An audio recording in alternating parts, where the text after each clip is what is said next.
What's up, Nubians? It's 2022 and we're back for season 2. Welcome to Tech Nubians, part of the Geekish Network. This is your weekly deep dive in a video game steeped in the Blackest Blacks. For those of you who don't know, we are a live stream and podcast hosted by Black technology professionals where we will discuss the what, when, and how you can get into this world of technology, specifically video games. I'm your host, Cherie, and with me today, we've got our man with a million plans, Chuck. What's up, everyone? Our producer, sleuther, and deducer, Shanae. Hey, folks. Our marksman engineer, Leon. What's up, people? And we have the 2021 winner of the Lifetime Achievement Award, Travis. Oh, I can give you Lifetime Achievement Award. Hope you weren't expecting that intro, were you? I wasn't actually. I know you weren't. Is this thing on? I wanted to shout you out there, Travis. I mean, we got 2 winners on this call now, right? Yes. 2. So hey, yeah. You gonna say hey? Oh, hey. Hey. Wow, she didn't say anything. This my little award right up over here too. So. Yeah, no, I counted you. I was counting you. I know. I was. Okay. Do we have 3? Oh, we're all winners, y'all. We're all winners. Some of us have awards, but we're all winners. Oh, you sound like you get participation trophies. Travis, you got your award yet? Yes. Excellent. I would like to see it displayed prominently in every video call. Yes. At some point, I'm going to redo all this. My child really goes off to college. Well, folks, we are here every week to inspire, sustain, and nurture creative technologists in the pursuit of Black excellence in content development. Y'all know we kick things off with the news and a long topic, and this week we are talking about from channel 3 to 3 million channels. Basically, we're talking about the explosion of content that we have within the gaming industry or different platforms and stuff like that. So it's going to be a good show for this first show of 2022. How is everybody feeling today? I'm feeling great. Yes. Let's do this. I missed y'all. It's Black History Month. Ooh. 2022. Is it? We all made it, y'all. We made it into 2022. I mean, I ain't got my reparations for Black History Month. Matter of fact, let's just stop calling it Black History Month. Call it Black History Year. I do like that. I do like that. Black History all day, all day. I don't know if I don't know if I like that because that means it's gonna be over. Like y'all had y'all year, right? It's over. Right? You weren't just talking about 2022 though. You're talking about 2022 all day, all night, 93 to infinity. Yeah, 24/7. This is Black History Year, and then next year is Black History Present. Then the year after that, there we go. Always Black History Future. Yeah, so, okay, folks, well, let us get into this, our tech and gaming news, with our new segment, Technosians. Leon, you're going to kick us off here. Yeah, so here's something we touched on before. Cyberpunk 2077 looks like it's rolling back, at least into the Xbox store, with a lot of the complaints addressed from the various people out there. So it's nice to see that, they kind of went back and did the work. You can argue about whether it should have happened in the first place. It also reminds me of there were some reports on No Man's Sky, which is another game that had a pretty rough launch, and the developer really committed to actually fixing it and turning it into a real experience, which is not free, right? Like arts and engineers, you're not getting any more revenue for a free game, but you're willing to kind of, salvage your reputation. I think that's notable. I actually didn't play 2077 at launch, and looks like it's safe to do so now. So I may be firing it up. Same thing. Go ahead, Travis. Go ahead. I'm torn about this, right? I mean, look, I know games of this size and magnitude are like complicated. I know. I built some, but if you keep doing this, right, like it erodes like your end users' faith in anything you build, right? Yeah. And so from now on, I mean, CD Projekt Red is always known for making great stuff. A year after it ships, basically now. And Yeah. it's only going to be a matter of time before the consumers at large just realize this, and they make all their sales when it's the Game of the Year version. Yeah. The year after they ship, and it's sad. But that's the rep now. I think It was You so never want- interesting when Cyberpunk came out too, because I remember people were so polarized. You don't usually see that kind of level of polarization for a game of this size, one that's anticipated as much as it is. But you're getting people who are just like, oh my goodness, this game is a tragedy. We shouldn't, getting angry at developers, and doing some, being really harassy towards developers. And then you had folks who were like, this is game of the year. And you don't usually have the same game have that kind of reaction. Right. And that was at launch. But I think that's the thing that's really interesting is that, there was such a different experience for folks across platforms. And this sort of brings up, this has been a thing that game developers, we've struggled with for a while, which is shipping across multiple platforms at launch. Simultaneous ship is really freaking hard. Yeah. But at the same time, shipping, splitting your ship is also hard. It's hard for different reasons. It's hard. It's development difficulties versus marketing and PR and just consumer mindshare difficulties. So pick your poison. But I can tell you from experience, when I was at Microsoft, it was a contractual agreement that if you launched a new product, you could not launch it. Microsoft had to be first, or it had to be the same time, or Microsoft had to be first. Right. If it led on the PlayStation, Microsoft would say, we don't want it. Right. You can't be here. So, unfortunately. And so a lot of those challenges are pushed onto devs. They got to figure out how to make it work. And there's always going to be a bottleneck platform. There's always, every single generation, there's a bottleneck platform, and you have to figure out how to account for that. Whichever platform is your lead platform makes a really big difference as to how the end of your project is what it's going to look like. So, I'm happy that that they've managed to pull something out and it's getting good reviews and stuff. I never like to see a developer fail. I didn't play it at launch just because my gaming backlog is insane. But I might grab a copy of it now and just check it out. I'm still gonna wait. I think that's gonna wait. I don't trust it. I don't trust it at all. I mean, we're ready now. They said they were ready twice, one other time before here too, before this. Yeah. No, I'm gonna wait. I'm going to wait till the Game of the Decade edition comes. The Game of the Decade. Your chances are pretty good at getting a Game of the Year no matter what. Show me on the doll where Cyberpunk touched you. But right seriously here, though, right here. Seriously though, it's they put a lot. They came back from a lot. This is something that this kind of failed launch could kill has killed other studios. Yeah.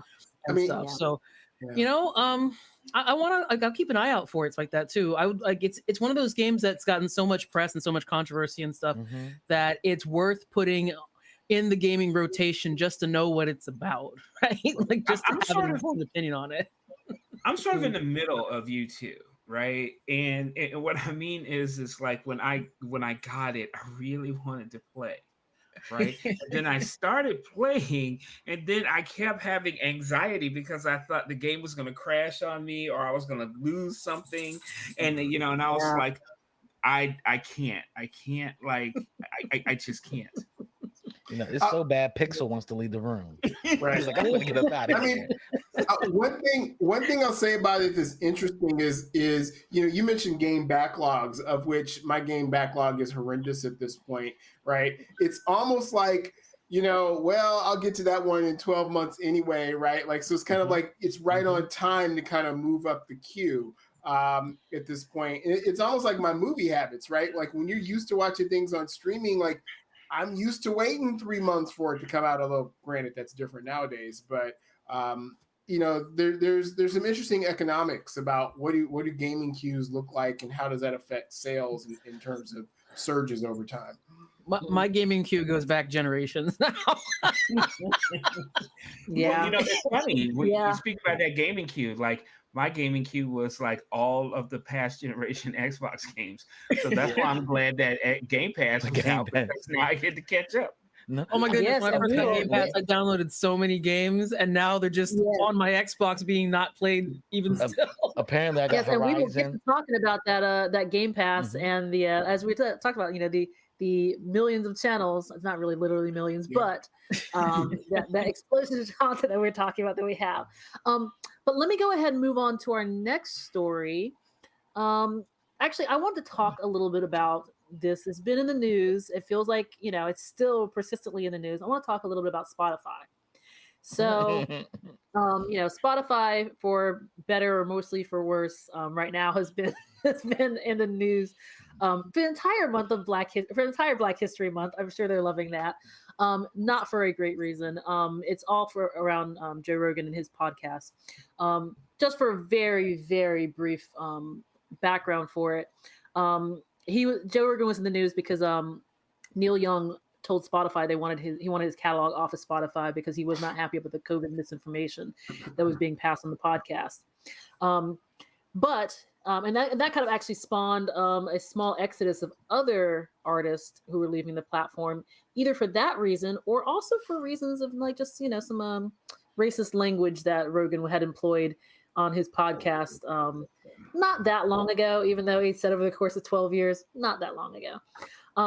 So the reason I want to talk about a little bit today was, one of the ways that Spotify tried to kind of, stave off some of the controversy was they pledged that Spotify was going to commit $100 million to creators from historically marginalized groups, basically as an offset, because they reportedly had paid Joe Rogan $100 million. Well, now it's in the news that they actually paid him $200 million. So it's like, oh, your racism offset doesn't actually work now.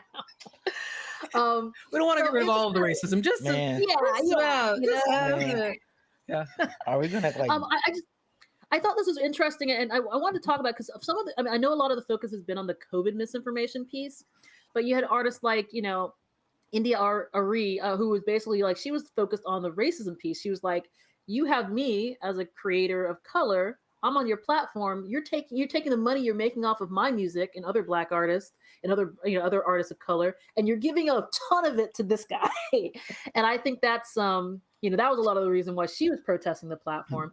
I was just kind of curious what folks thought on this, because it doesn't seem like it's going away anytime soon, in spite of what Spotify wants. So let's talk about how wild this is, right? The thing that built Spotify, the people that built it to create the content for Spotify, get the least amount of money, and Joe Rogan gets the most amount of money on Spotify. All he does is talk.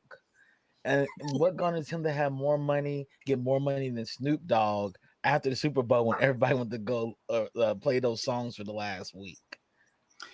Doggy Style and Snoop Dogg, Dr. Dre's 2001 were like #1 Billboard charting right now. They came out like 20 years ago.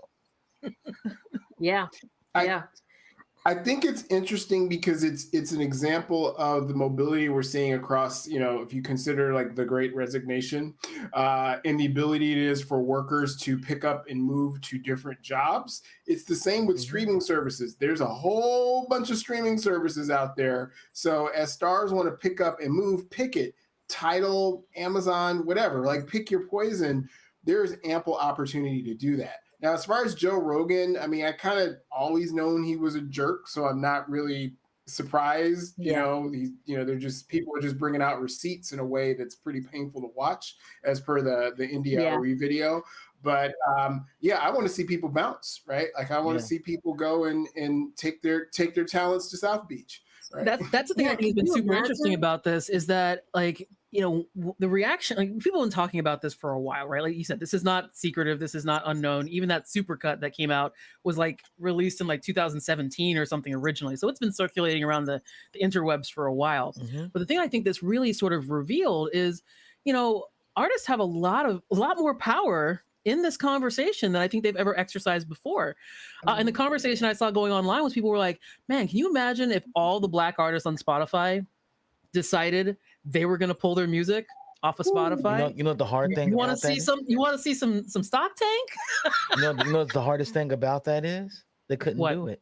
They couldn't pull their music. They didn't own their music. Majority of Black artists, that India Arie is having right now, because she asked for her catalog to be pulled. Her catalog is still on Spotify right now. She's fighting with them to get it off. If Jimmy Iovine says, I'm not pulling your catalog, this brings money into my company, Interscope, where you get 12 cents, I get $10. So I'm not going to pull your money. Yeah, It's not your it's kind of, catalog, it's my catalog, and you're allowed to perform it. at the very least, like that in itself like raises and puts a spotlight on a completely different issue, right? Of like ownership of your own work, your music, like how it's being used. Like that's like, I know that there's the conversation's been going on in this in various creative industries for a while, but you know, maybe the suddenly it's rekindled again. So I'd love to see like what that like how folks respond to this new place that could be disrupted. I mean, I think it's interesting, right? it's like let's Now go ahead. it's interesting to see, you know, different artists who come up and do that. Like I think it's who's it? Chance the Rapper, right? Like doesn't necessarily have a traditional like record deal at all, right? Like and then you see like Soldier Boy use like, you know, social networks, you know, to do his thing, right? Like the tide is shifting slowly, but surely, because the way that you can distribute media now is highly empowering now, right? It is a brand new market, and so it is going to be interesting. But I hear you. I mean, I agree with everything everyone said, and it's just going to be interesting to see how this market responds now to these things, because it's not necessarily cancel culture, right? As much as it is like, okay, well, you know, if you don't agree with how the Olive Garden treats its people, don't go there anymore. And let's see how, you know, if that really has a profound effect on the bottom line of these companies.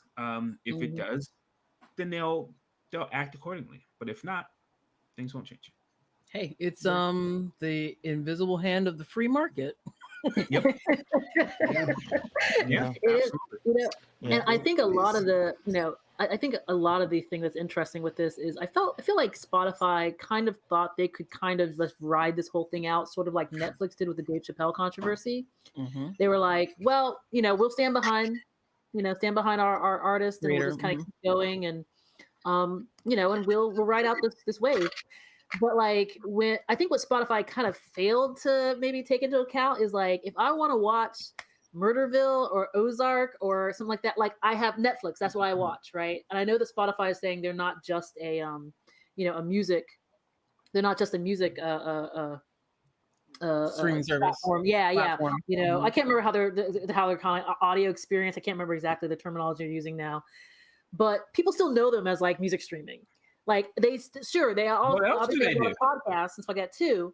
But it's like, if I want to listen to Beyonce, I'll go listen to Tidal. I'll jump on Apple Music. I'll jump on Pandora. Like there's like a million other places I can YouTube.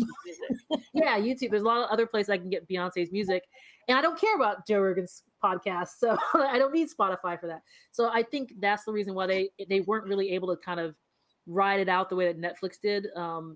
And you know, we'll see what happens. I mean, it's interesting. I think when you know, I know that the CEO says he doesn't want to moderate, you know, the podcast and stuff like that, but you know, it's Joe Rogan is exclusive for their platform. Like that means he's representing Spotify whether they like it or not. And I'm sure they're gonna have to figure out something. They gotta figure out something. Yeah. Agreed. Anywho, sorry, go ahead. Agreed. Agreed. All right, awesome. Let's jump on to our next story. Travis, you got something for us? Yeah. You know how people like, you know, people always say like, I feel seen. And during the Super Bowl commercial, you know, Google does really good Super Bowl commercials. Historically, they sort of hit you in the feels. And so this year, they started talking about images, specifically dark skin, black images, or people who are darkly complexioned. And they started talking about their technology. And you know, their quote here is, historically, camera technology hasn't accurately represented darker skin tones. And so as a part of Google's commitment to making images more equitable for all, we work directly with a range of image experts celebrated for their beautiful and accurate imagery of people of color to build our Google Pixel 6 with real tone. an inclusive camera that sees and highlights all people and nuances of skin tone beautifully and authentically. Let me tell you something. If you look back in my yearbook, like, you'll see like the photo tragedies of just, Black people that, I mean, it's just bad, right? I was in some of those pictures.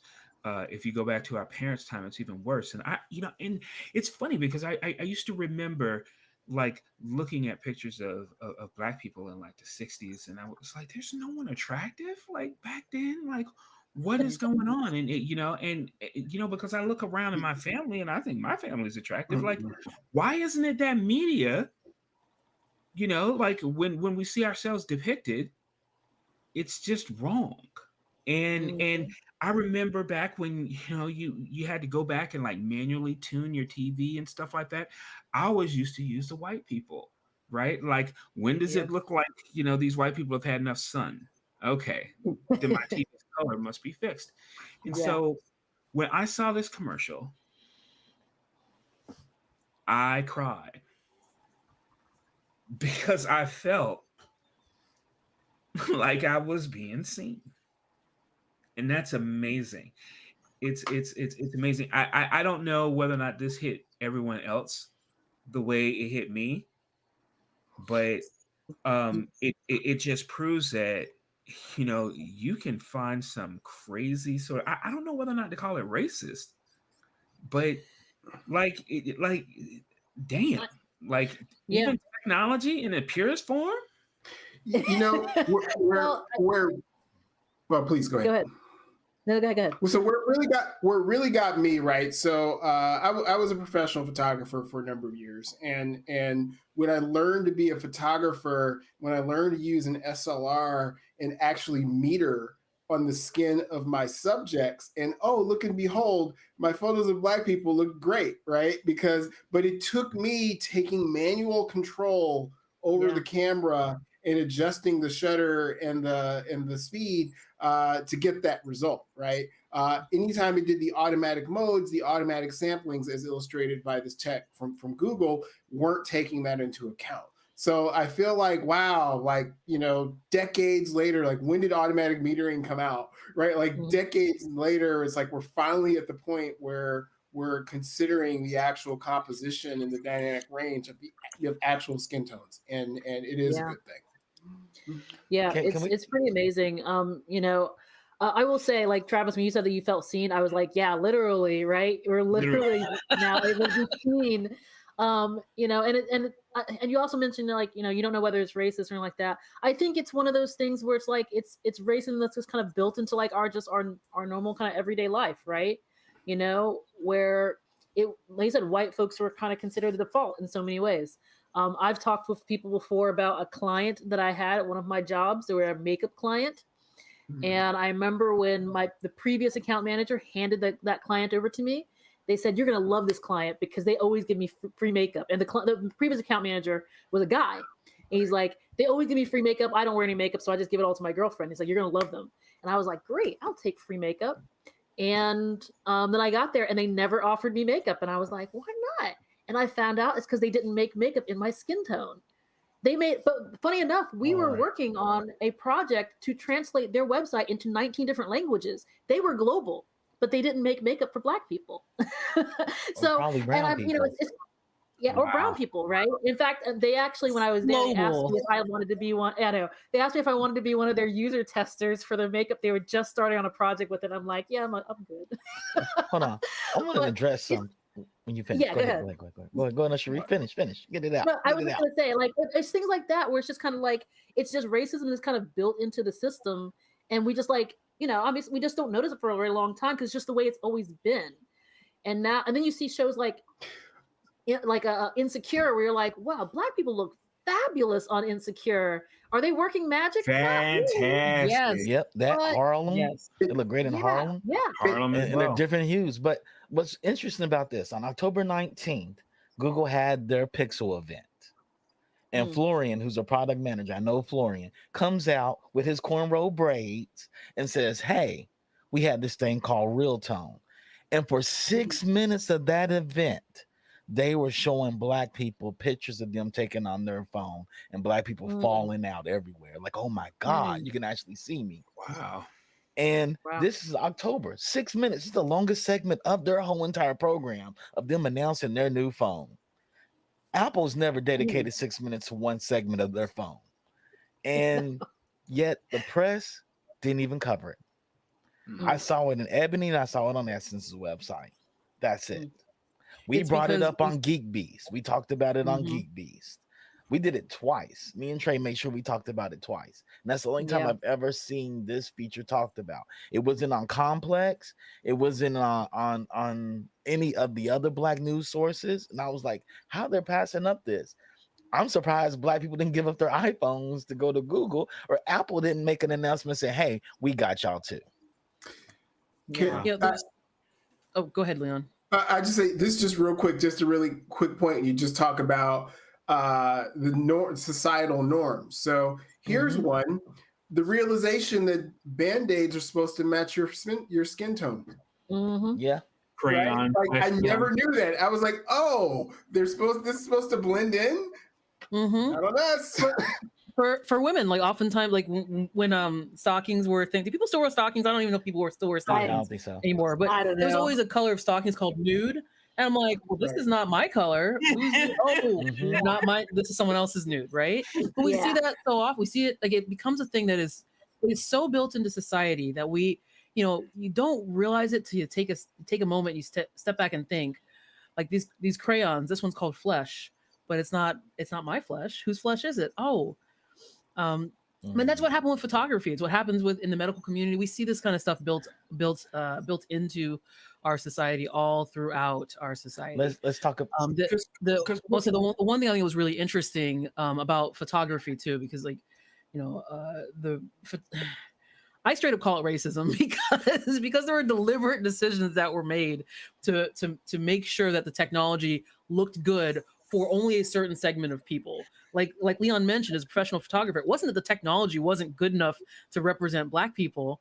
Like, the technology can do it. It's just what you care about. It's about priorities. And for those of us who are of a certain age, we probably remember in the 80s when Kodak came out with those commercials with the Cyndi Lauper song talking about, I see your true colors shining through. And they were specifically marketing film to Black people, to Black and brown folks. Well, the thing that I think everyone on this call probably knows it, but just for edification, the reason why Kodak was able to make these advancements in film technology wasn't because they were actually trying to represent Black people. It was because they were trying to represent furniture and the different wood grains. And there was such a push from the furniture industry that they finally made the technology and finally prioritized that to make sure that you could tell a cherry wood from an oak or something. And then they said, hey, this works on Black people too. Maybe we can sell this to them.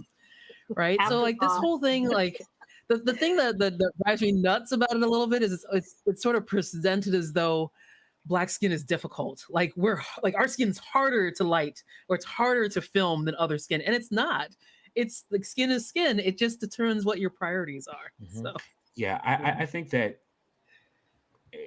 and the reason I guess I was having some issue is because I don't know if it's racism, but things like that quickly make you feel like you're other rather than normal, right? And that's just bad any period. But I mean, that's the thing. If people just took a step back and realized that, like, when you do that, it makes all these affected people feel like they are not normal. They are abnormal. And if you have a more inclusive, just mentality, period, how much better everything is. Not just some things, but everything. Yes. Yeah, it's very true. I still have never owned a Band-Aid that was my skin color either. I know they make them now. Yeah, they do. It probably costs $1 more. Absolutely. I mean, that's gonna be my journey on Black History Month. I need to find a Band-Aid that matches my skin color. What's so crazy is Rihanna became a billionaire because of this. Because she made makeup in brown tones. across Yep. all of them. Like cosmetics has been around for a couple of 100 years, and nobody said, "Hey, let's make makeup for all the tones." And Yeah, she right came now, along and was Naomi like, Osaka. "Hey, I got this extra money from making umbrella songs.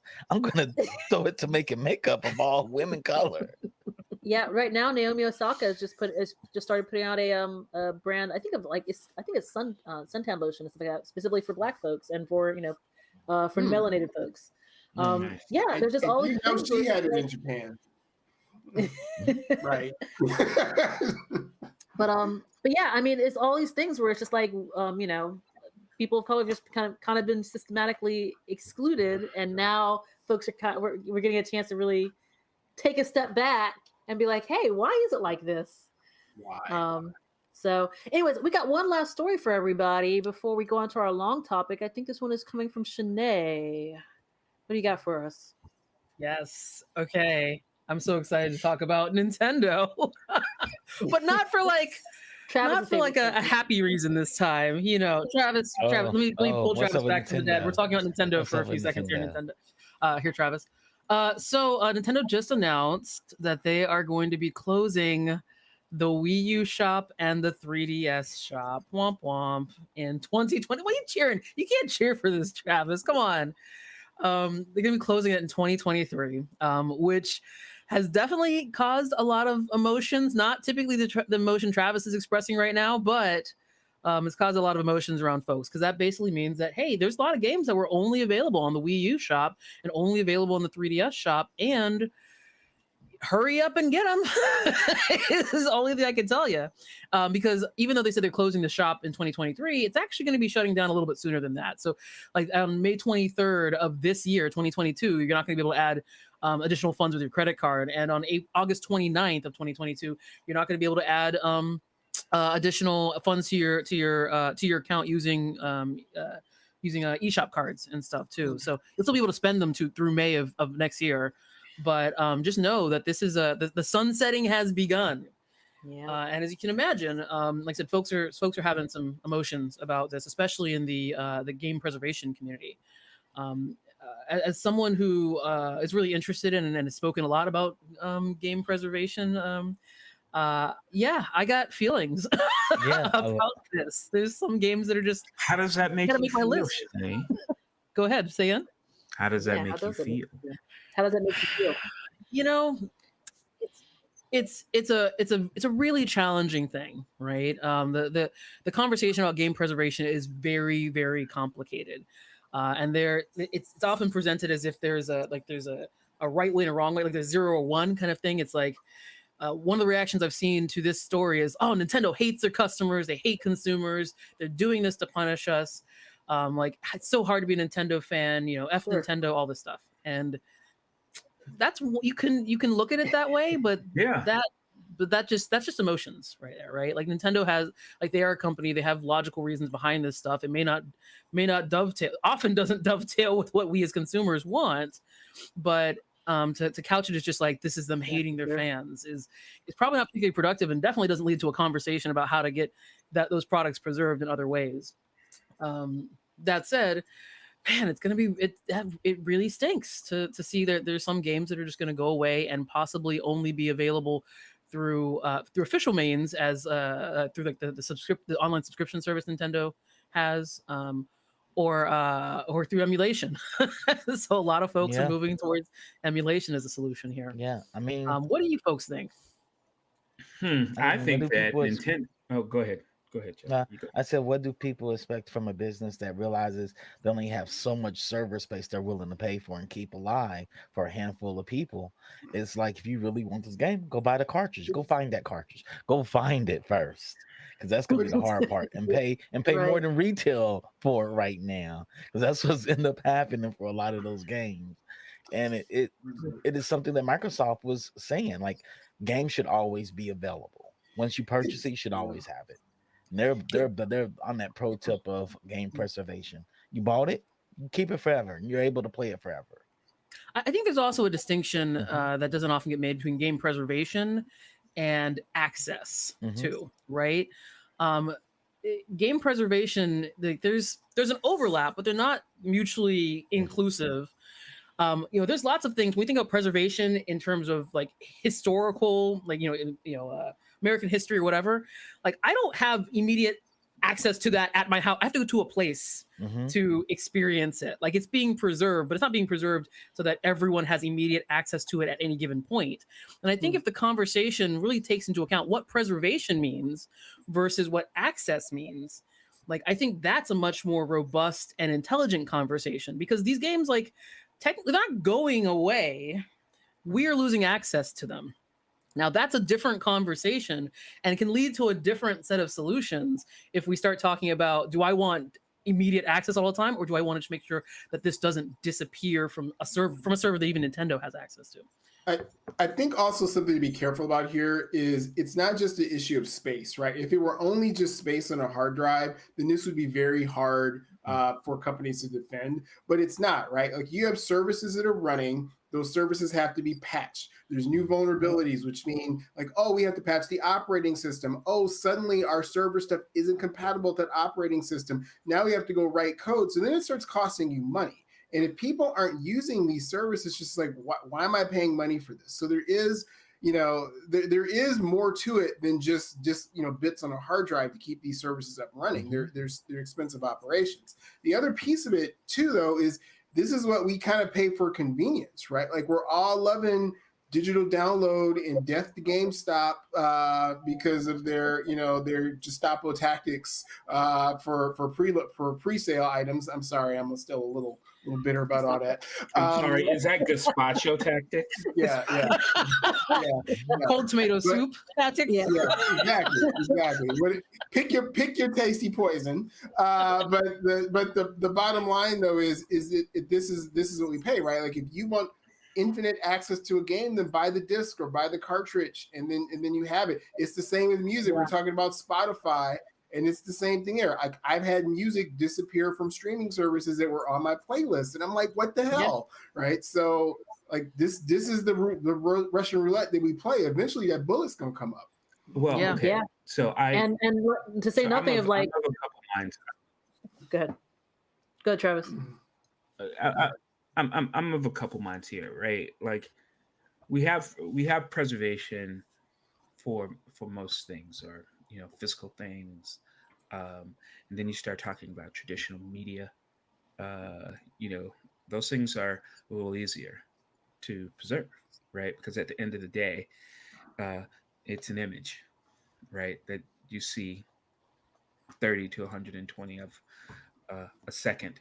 We're talking about not only media, but we're talking about the intersection of media with other media, and it's a technological feat as well, right? So there's a fair amount of engineering that has to take place in order for this media to be experienced, and so now it becomes a little bit more difficult. Like, how do you preserve those things? How do you do that in a way that makes sense?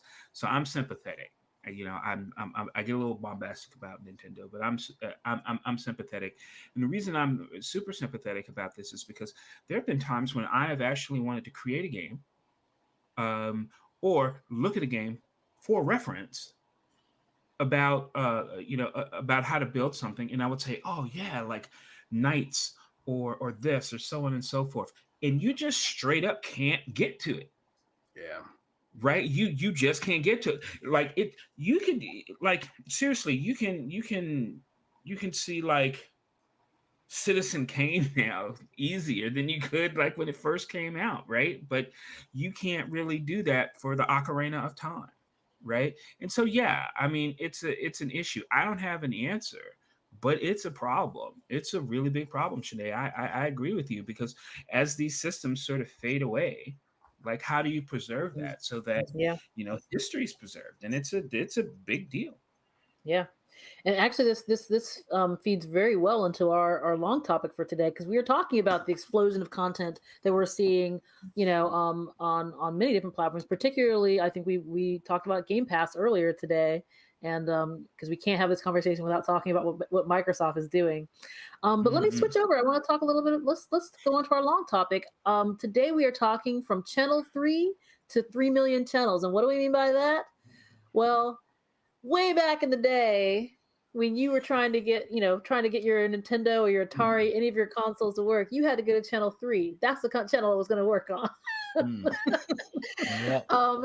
But now we've got so much content, and we've been seeing all these platforms have been really trying to become like these all-in-one focuses of your whole entertainment center. So I want to talk a little bit about this today. And what we kind of what we're seeing around with the increase in different channels and stuff like that of content here. So let's maybe kick this off by just talking a little bit about just doing a recap of our conversation before. So last year we had a show that kind of focused on Microsoft because they had their 20th anniversary for the Xbox at the end of last year. It was probably November or December, something like that. Somewhere in there. And I think we talked about, and I think these might have been Travis's words about how Xbox really changed the game.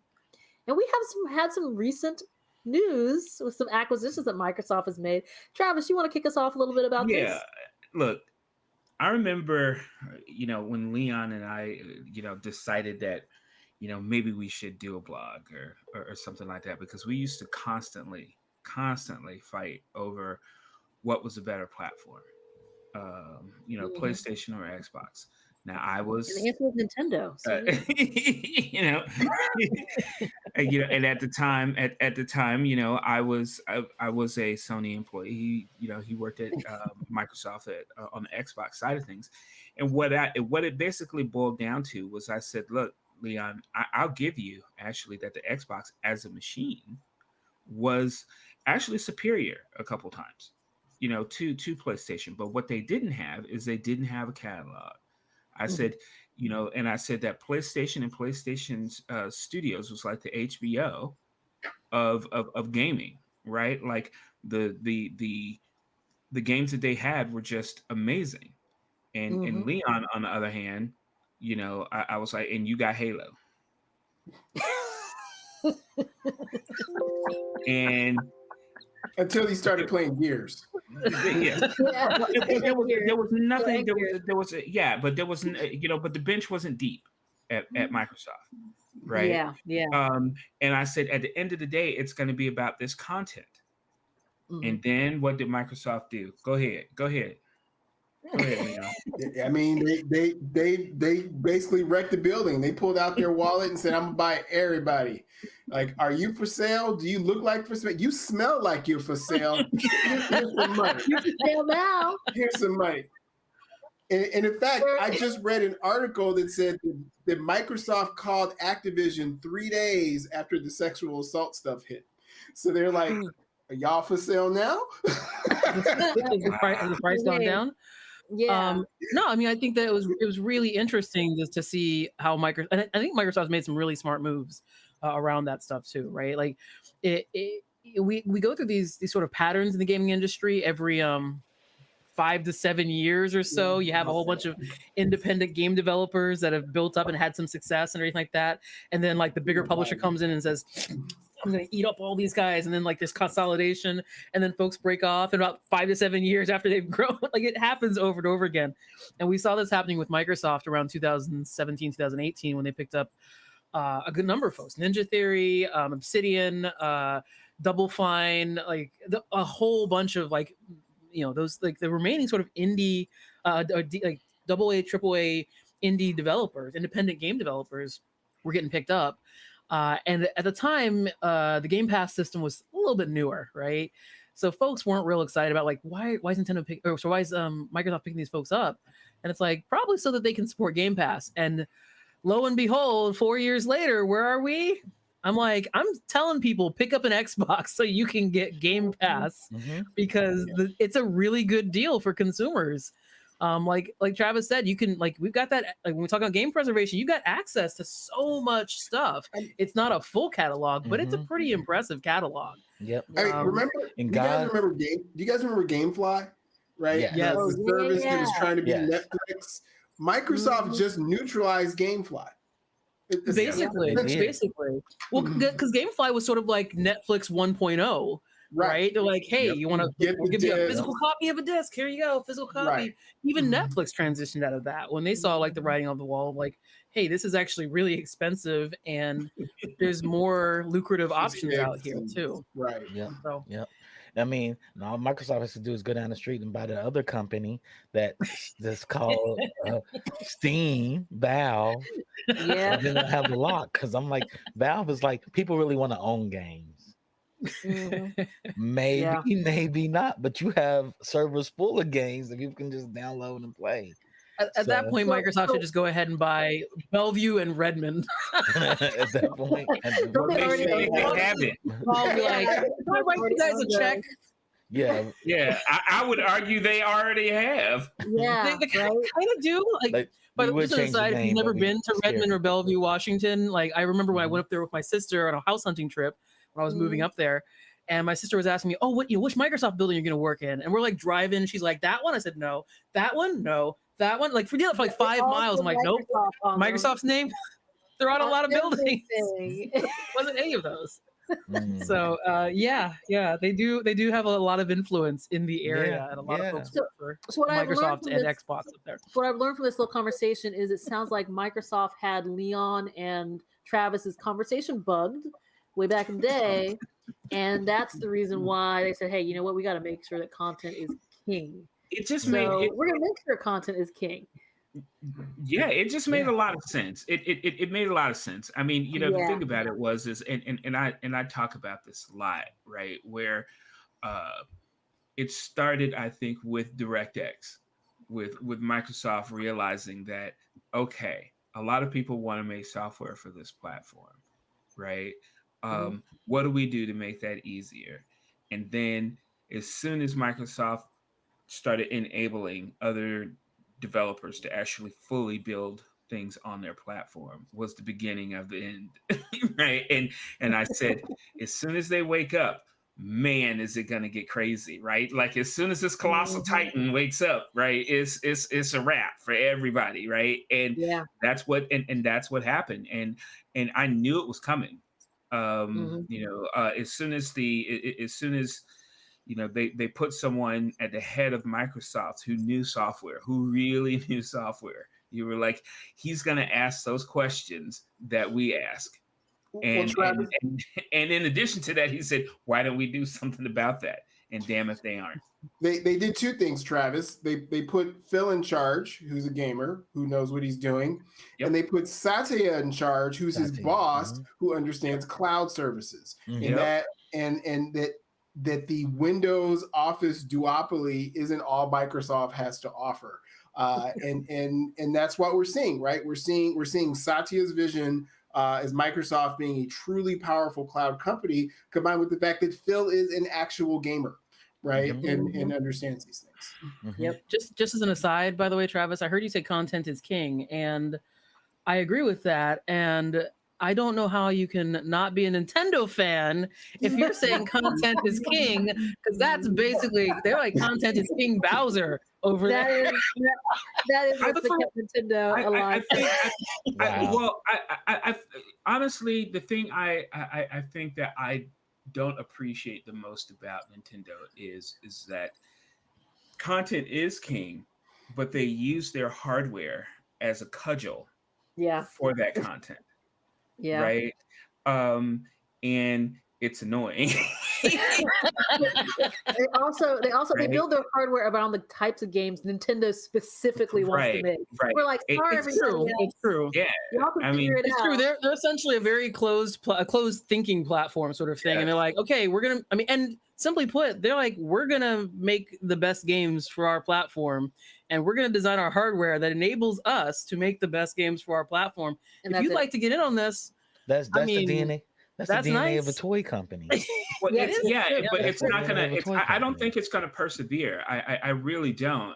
You know, and the reason I say that is because if you point all the signs to almost this sort of platform unification to some degree that's going on with all the games sort of being interoperable between one another, right? And people not caring like what platform you originate from, right? As long as, you know, and it's starting to be content is king.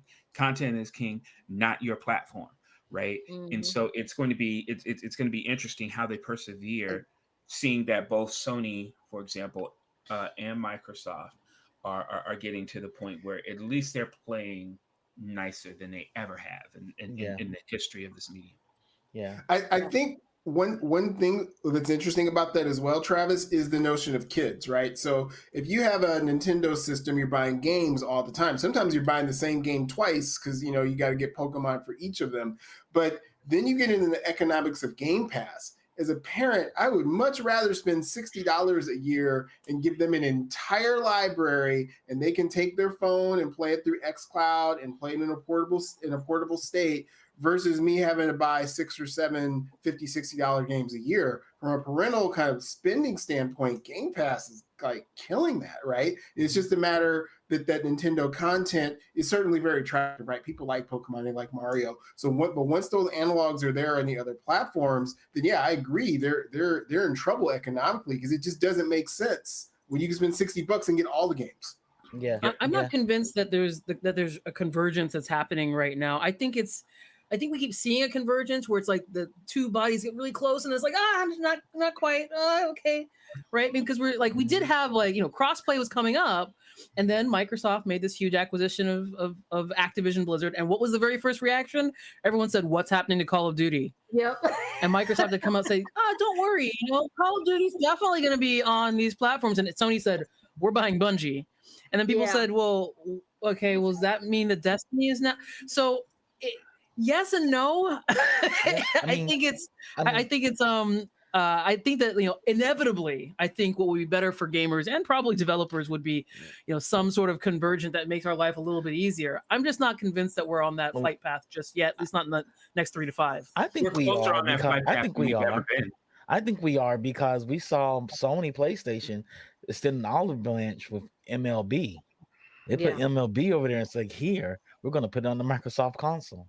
I'm not sure that was the olive branch, though. I don't think it was, but what I'm saying is MLB was probably like, there's a lot of money over there. I think that's what it was. I think that's what it was. And unless you plan on giving us more of that money, hey, there's olive branches all over dollar bills. There's olive branches all over money.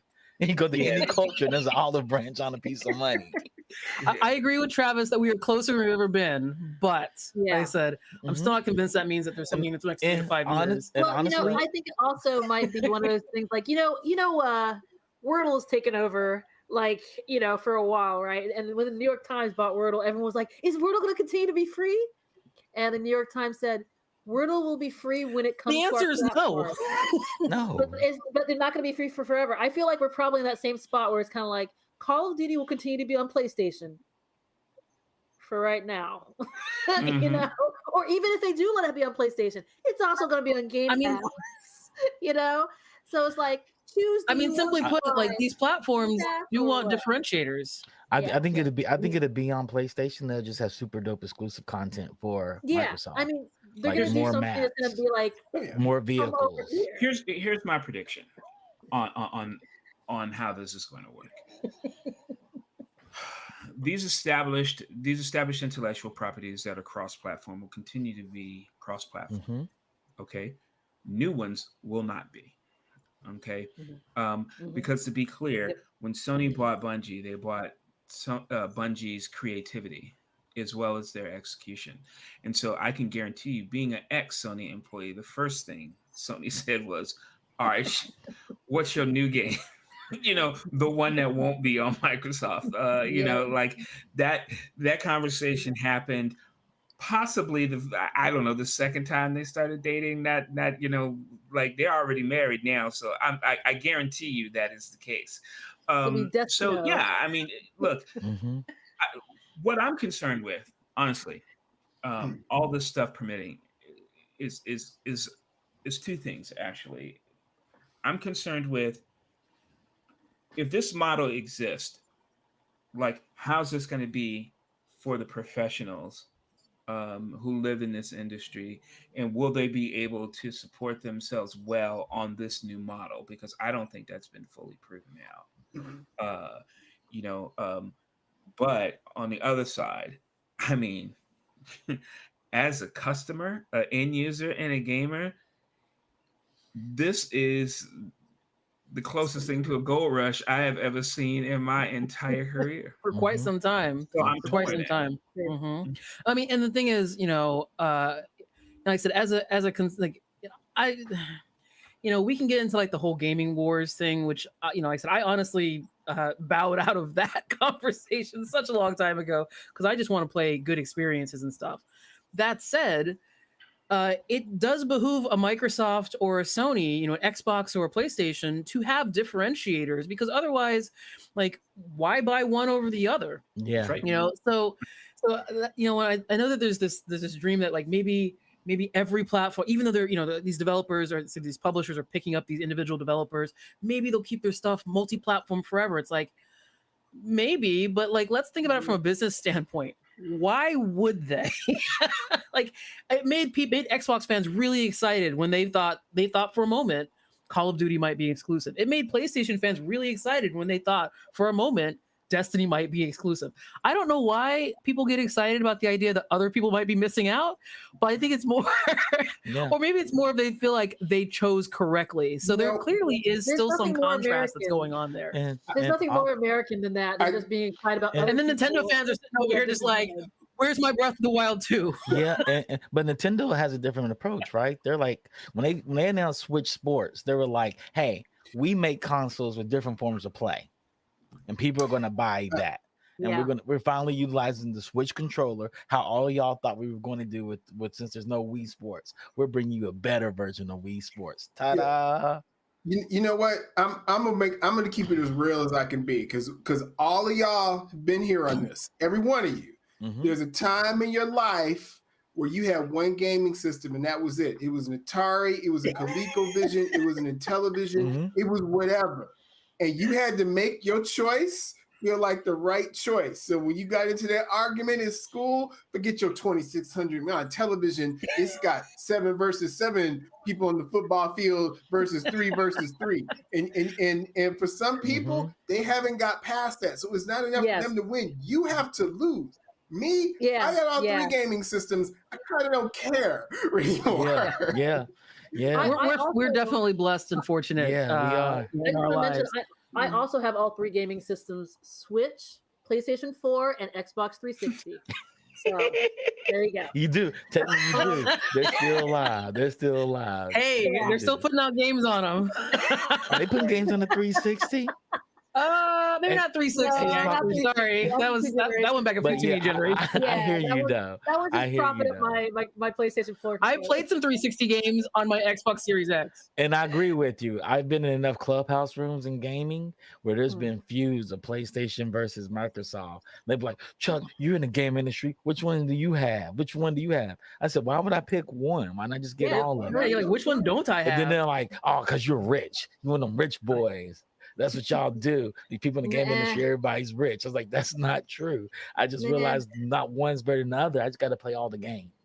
Yeah, right. People just like they spend their money on what they want and what's important to them. So that's how it works. All right, folks, this has been a wonderful conversation. I look forward to us talking more about this, especially with 2022. There's gonna be so many great games coming out here, so I'm looking forward to talking more about what else we have coming out.